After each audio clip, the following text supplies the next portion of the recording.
You want to merge these different aspects of them together because the patient client themselves probably isn't even aware that they have these, split things going on inside of themselves. So, how do you even begin to do that in therapy? Yeah, so let me just say, you are right. They don't even know. They're not aware that they have it. And that's like, I don't want to say the beauty of splitting, but Hmm. that's one of the ways it works is It to works. really, yeah, sequester a whole side of yourself so that you're not even aware of it, right? But for anybody who's watching Severance, which is a TV show that came out recently, the whole premise of the show is based on splitting. And I won't go into the show in any detail, but the main point that they made quite nicely is that even when things get split off, they tend to make their way back into consciousness. So you can never really get rid of this stuff. Even though you're projecting, it still doesn't get rid of it. So anyway, that was a little bit of a digression because sometimes when I watch TV, I love to analyze these things and the meaning of it, like from a psychodynamic perspective. That's interesting. I haven't heard of that show, but I might look it up. Yeah.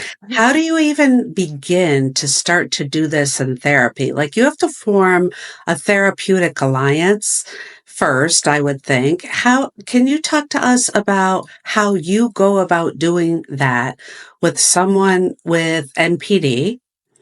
And then how you start to kind of get these different facets of themselves to integrate. I'm sure that's a process. It's not a 1 or 2 session, um, Yeah, that's right. conclusion. Yeah, right. Because one thing is that they have to begin to develop what we call trust, like analytic trust, which means that there's a trusting person in the room, which implies there's another person in the room with them that they can hear. And that in itself is a process with anybody who has narcissistic characteristics. There's not oftentimes there are not even two people in the room. It's all about them. I think all of you know that who are listening and watching. And Yes.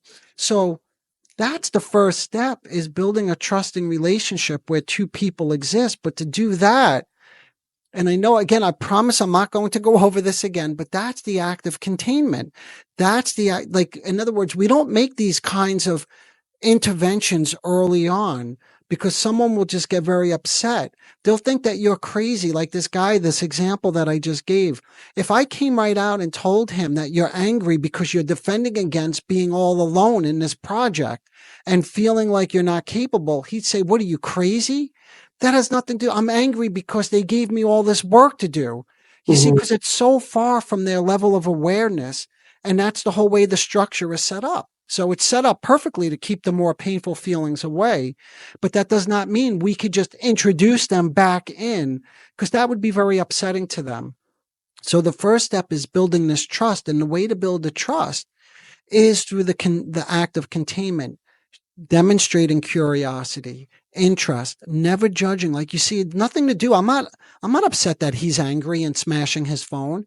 I'm not judging him for that. I'm curious. And by being curious, I'm showing him I can tolerate this. It's not something to be embarrassed of. These are things we could talk about. So all of that is part of the process in terms of helping them not just become more self-reflective, not just to be able to reflect on their inner world, but to begin to begin to trust me as well. So that when we get to these higher level interventions, which are going to be necessary to begin to heal NPD,